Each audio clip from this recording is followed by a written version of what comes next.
Alright, hello citizens of the Nigelverse. It is Nigel once again, and this is going to be another wrestling review. So, we are concluding our look at Royal Rumble matches, at least for the month of January. And I've got one more trick up my sleeve. A Royal Rumble that is so, oh, great. This is by all accounts, a really solid Royal Rumble with a lot of solid moments and a uh, and just an overall really pretty good field of competitors. But it's one that WWE can't quite celebrate and talk about. And if you know who the winner is, which we'll get into, then I'm sure you'll understand why. Hey, but nevertheless, as I'm talking, of course, about the 2004 Royal Rumble match. So, as always, I'm not a professional wrestling reviewer or analyst, just a man who just a good time. And if my a opening if my opening speech didn't give it away, I had a pretty good time watching this one, but it's one that's kind of a tricky area, at least for WWE to talk about.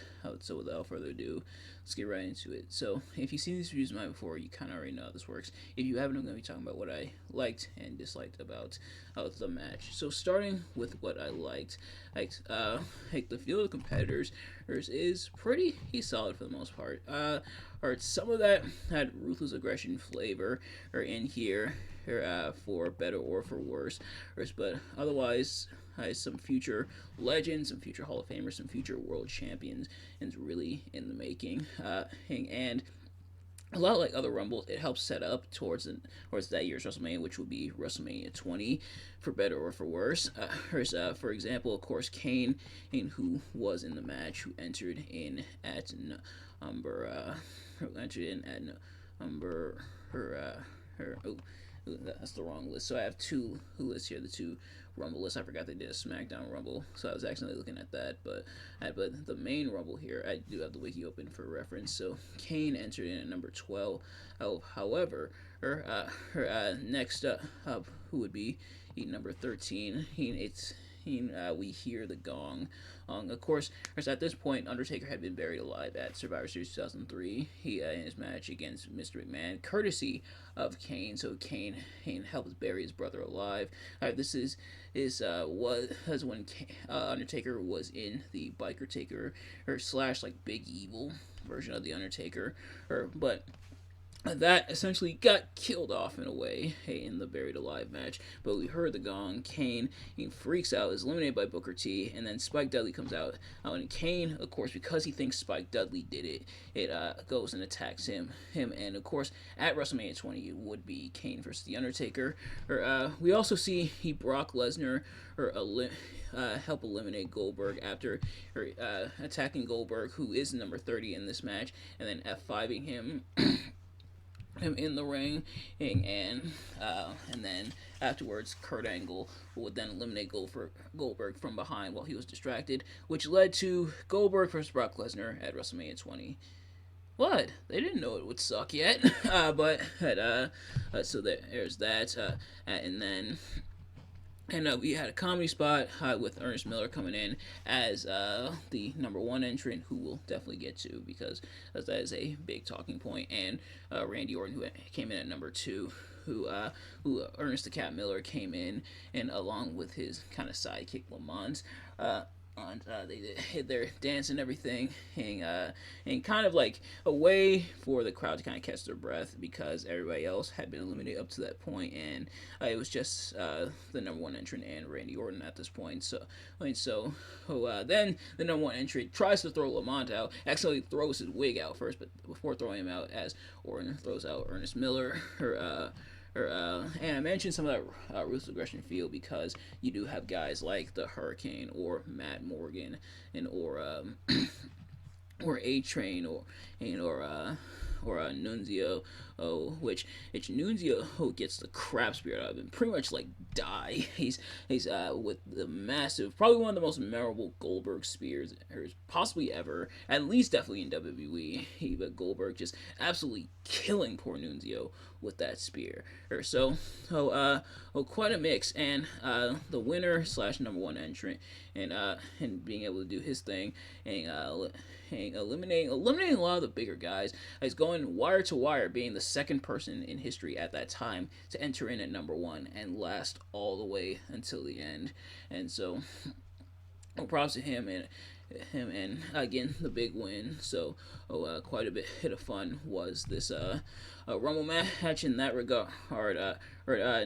Or if I did have to find something to dislike about it, and probably, well, for starters, Spike Dudley got unfairly screwed out of. I know people talk about Curtis Axel, but what about poor Spike Dudley here? Because Spike Dudley got screwed out of the Rumble too. But otherwise, it's not really as many names at the time who could have went on to challenge for the world title just yet. And at this point, John Cena he wasn't quite main event level just yet, but he was slowly getting there. But this was when he was feuding with the Big Show, and he would go on to win the United States Championship at WrestleMania, and then maybe the only other one I can think of is Kurt Angle, who dedicated this match to the troops. He dedicated the victory in the Rumble to the troops and everything. So that was a dead giveaway that he wasn't winning this thing. But otherwise, had some fun moments, some cool moments, and I think the really fun aspect and the really cool aspect was the effort by the number one entrant, which we'll get to because that's kind of a gray area. And it's more of a gray area when it comes to hindsight. Now, normally we don't let hindsight cloud our judgment when it comes to reviewing these matches, but here it kind of has to because the number one entrant and the person who would go on to win this Rumble was Chris Benoit. Yeah, so Chris Benoit entered at number one and went wire to wire, eliminating a lot of the big guys, including the very slow DDT over the apron and over the rope, I should say, and over the apron onto the Big Show in order to eliminate him. And did a better job of it than The Rock did in 2000. At least Benoit's feet didn't touch this time, but at the same time, in hindsight, that's the main reason why WWE can't really talk about this, because obviously we all know what happened with Chris Benoit, what he did and everything. And so, as fun as this Rumble is, and as cool as this Rumble is, and as fantastic as Chris Benoit's Iron Man appearance is, and he had set the record for over an hour. I believe at the time he set the record for just over an hour. If I can see the exact time, an hour, 1 minute, and 35 seconds. And so Chris Benoit setting the record and going the wire to wire and eliminating a lot of the bigger guys. He eliminated Mark Henry, he eliminated Rhino, he eliminated Matt Morgan, he eliminated A-Train, he eliminated the Big Show, obviously, to end off the match as well. But as fun as that appearance is can't forget Mick Foley inserting himself into the match. So Test was supposed to come out at number or let me see the exact number that Test was supposed to come out. It was supposed to be number 21, but Mick Foley, who had been invited to the show by Steve Austin, and if he didn't show up, he was going to be considered a coward because, of course, Mick Foley was feuding with Evolution and stuff at the time. And so Mick Foley...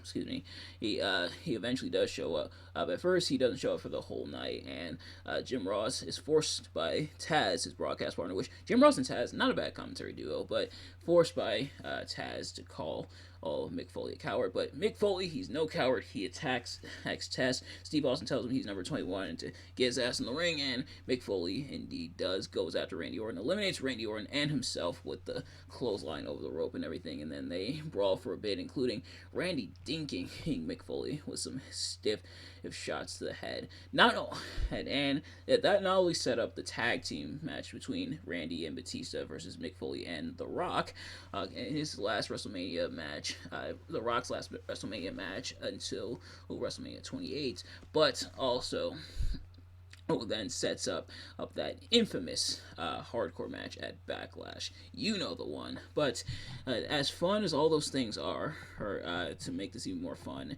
it's one because of the winner and because of how he did it and everything, and obviously what he did, that WWE can't really talk about this match. Like, they can't really celebrate this match, and really, it is pretty tough to celebrate. Like even if you're a fan of Chris Benoit's work, or even if you don't like the person, and you add focus on his work, and that's kind of what I do, not just for him, but at a lot of other wrestlers who I still will feature matches from on the channel, such as like Hulk Hogan and everything, not taking into account who they are as a person, and but just their body of work when it comes to pro wrestling. But it's kind of tough with what Chris Benoit did, and the fact that Chris Benoit, at this time, with major accomplishment, Chris Benoit finally getting that time to shine, his time in the sun, and going on to win the World Heavyweight Championship at WrestleMania in an awesome moment, and of course celebrating alongside Eddie Guerrero. But it's tough to really look at that in a positive light, knowing what we know. And if you decide you don't want to let that influence the match, or influence your enjoyment of the match, that is totally fine. But it is kind of tough. It's at least want to mention it, of course, because it is at least worth mentioning. But it is also kind of tough then to look at this match. Like, this isn't a match you can really look at from rose-tinted glasses. You definitely have to take it with what it is, like what happened and everything. And what happened was very tragic, and yeah, so it paints this whole match in the negative light. Putting their stock in Chris Benoit, of course. They didn't know then what we know now with what happened, but it definitely does cause a dark cloud to loom over this match. Like, if Chris Benoit had not done what he did, this match definitely would be celebrated. It's a pretty solid match, and Benoit definitely put in the effort, but there's a reason why when they tell you the people who have entered in at number one, they mention Shawn Michaels, they mention Edge, but they can't mention that third person. But nevertheless, sorry to bum you guys out, but that's kind of just the reality of it. But still, it is, I'd say, at least still worth checking out. It's still a solid Rumble performance, and some stuff that does set up towards WrestleMania 20, but it does have that awkwardness to it, you know. But nevertheless, that's going to do it for this review. Thank you all so much for watching. I hope you enjoyed. If you did, please do me a favor: like, comment, subscribe, share with your friends, turn on post notifications so you know every time I upload videos, so you can see as soon as it drops. Let me know in the comments what your thoughts on the match and my review. Did you like the match? Did you like my review of the match? Let me know. Follow me on my social medias, as those are linked in the description. I have a Facebook, Twitter, and Instagram, and of course I won't mention this too often, but I'll mention it here. If you have any match recommendations, match suggestions, matches you want me to check out, either message me on my social medias, or you can put them right in the comments. Anyway, you can get a hold of me pretty much. But nevertheless, thank you all so much for watching. I'll see you guys later. Peace.